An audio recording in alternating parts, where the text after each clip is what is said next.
চাঁদে বসে খেলেও শনি রাহু কেতু কেউ আপনার পিছনে কাঠি করতে পারবে না, কারণ পুরো মালের মধ্যেই তো পেঁয়াজ রসুন নেই। গরমকালে 25 টাকার ফুলকপি কেটে কুটে 25 পিস করে নিলাম। এবার নিত্য চুলায় কড়াই বসিয়ে তাতে সর্ষের তেল ঢেলে দিলাম। তেল যখন গরম হয়ে যাবে তখন তাতে হাফ চামচ হলুদ আর 1 চামচ কাশ্মীরি লঙ্কার গুঁড়ো দিয়ে ভালো করে মিলিয়ে নিলাম। এবার দিয়ে দিলাম কেটে ধুয়ে রাখা ফুলকপি এবং আলু। এবার ধিমে আঁচে 15 মিনিট খুন্তি চালিয়ে সবকিছু ভালো করে ভেজে নিন। এবার একটা মিক্সিং জারে 1.5 ইঞ্চি আদা, ঝাল বুঝে কাঁচা লঙ্কা, 2টো মিডিয়াম টমেটো কোচানো, হাফ বাটি ভেজানো কাঁচা বাদাম, 2 চামচ গোটা ধনে সঙ্গে জল দিয়ে একটা পেস্ট বানিয়ে নিন। 15 মিনিট পরে আলু ফুলকপি খোঁচা খাওয়ার পর যখন এরকম অবস্থা হবে তখন তার মধ্যে দিয়ে ভালো করে কষাতে থাকুন। 60 মিনিট ঢাকা চাপা দিয়ে কষানোর পর যখন এরকম অবস্থা হবে তখন তাতে দিয়ে দিলাম 2 চামচ ফেটানো টক দই।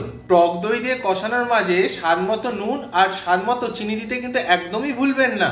এইভাবে কষাতে কষাতে যদি মনে হয় যে জল লাগবে তখন তার মধ্যে একটু জলও দিয়ে দিতে পারেন। এবার পুরোপুরি ঢাকা দিয়ে সিদ্ধ করতে বসিয়ে দিন। এবার শেষ রাতে বেড়াল মারার জন্য 1 চামচ গোটা জিরে, 2টো তেজপাতা, কিছু গোটা গরম মশলা, 3টে শুকনো লঙ্কা শুকনো খোলায় ভেজে মিক্সিতে ভালো করে গুঁড়ো করে নিন। এবার আলু ফুলকপি যখন পুরোপুরি ঠিকঠাকভাবে সেদ্ধ হয়ে যাবে তখন এই ভাজা মশলা দিয়ে ভালো করে মিলিয়ে নিন।